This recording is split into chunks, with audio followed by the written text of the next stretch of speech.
हमारे हमारे पिताजी 4 भाई। हमारे बाबा, सबसे छोटे बाबा जो सुबह में ब्रश करते थे और मैं जब रियाज करता था तो मेरा आवाज सुन के बाबा बोलते थे,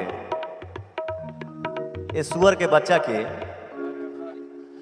सौंसे देह में गुण भरल बा रुआ, लेकिन ये कहीं इसका रुआ जो है वो गुण से भरा हुआ है। वो गाता है तो दिल जीत लेता है। और क्या चाहिए, सौंसे देही रुआ हमार अवगुण से भरल बा, ठीक बा, कोनो बात ना, लेकिन एक रुआ तो बाबा का आशीर्वाद पा रहा हूं। इस गाने में मैं वो कौन सा गाना गाता था, भाव से एक फूल भी दे तो